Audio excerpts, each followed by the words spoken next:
Hi friends, இப்போ நம்ம சிந்து பைரவி பார்க்க போகிற சிந்து பைரவியில் நம்ம சிவா இருக்காரு. யாருக்கும் தெரியாமல் குட்டி போட்ட பூனை பல திருடுமே அந்த மாதிரி ஒரு டபுக்கு டபுக்குன்னு வந்து நிற்க வந்து நின்று சாப்பாடு கொண்டு வந்து இந்தம்மான்னு சொல்லி கொடுக்க, இப்படிலாம் பண்ணக்கூடாதுப்பா, உன் மேலே ரொம்ப நம்பிக்கை வச்சுருக்காங்க அன்னபூர்ணியத்தை, அந்த நம்பிக்கையை காப்பாற்றுப்பா, நீ என்கிட்ட பேசாதப்பான்றாங்க. ஏமா ஒரு வருஷம் வாழணும்னு சொல்லிவிட்டு இப்படி புருஷன் மனசில் இடம் பிடிச்சிட்டு மித்தவங்க மனசில் இடம் பிடிக்கணும்னு நினைக்கிறியம்மா, புருஷன் இருந்தால் போதும் நீ நினைமா, இதெல்லாம் ரொம்ப தப்புமா அப்படிங்கிற மாதிரி ஆச்சு. இப்படி அடுத்தவங்களுக்காக வாழ்ந்துட்டு இருந்தால் உங்கள் வாழ்க்கையை நீங்கள் எப்போயா வளருவீங்க அப்படிங்கிற மாதிரி ஆச்சு. நான் ஸ்ட்ராங் கேர்ள், ஸ்ட்ரென்த் கேர்ள், நான் ஒரு வேலை சாப்பிடலன்னா ஒன்றும் ஆகாதுன்னு சொல்லிட்டாங்க.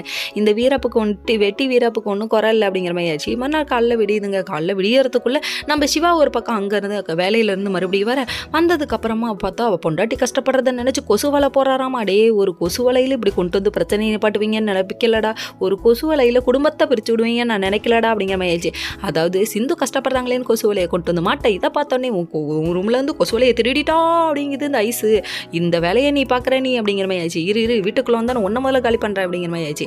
அது மட்டுமான இந்த நாத்தனார் கொடுமைகள்லாம் இப்படி தான் இருக்குமோ, இருக்கலாம். இதெல்லாம் பார்த்தா தான் தெரியுது நல்ல வேலைப்பா நாத்தனார் இல்லைன்னு பல பேர் நினைப்பாங்க. சரி, இது ஒரு பக்கம் இருந்தாலும் அடுத்து வந்துட்டு என்ன சொல்கிறாங்க, நம்ம சிந்துவை தரம் இழுத்துட்டு போய் ஓங்கி ஒரு அடி கொடுத்து என்னோட பொருள் ஆட்டை போடுற அடின்னு கண்ணா கழுவி ஊற்றிட்டாங்க. சரி, இது ஒரு வண்ணம் இருந்தாலுமே அடுத்து நம்ம சிவா வந்தோடனே ஆறுமுகம் இந்த விஷயத்தெல்லாம் சொல்கிறாரு. சிந்து கொசு வலைக்கெல்லாம் அடி வாங்குறதை என்னால் தாங்கிக்க முடியலப்பான்னு சொல்ல, இவங்க சென்டிமெண்ட்டாக 2-3 பிட்டை போடுறாங்களா. பெருமா நான் வாழ்ந்தா இவ கூட தான் வாழ்வேன்னு ஒரு பிட்டை போட வேண்டியதானே, ஏன் இப்படி இருக்கீங்க, மனசில் உள்ளதை சொல்லுங்கய்யா. Okay friends.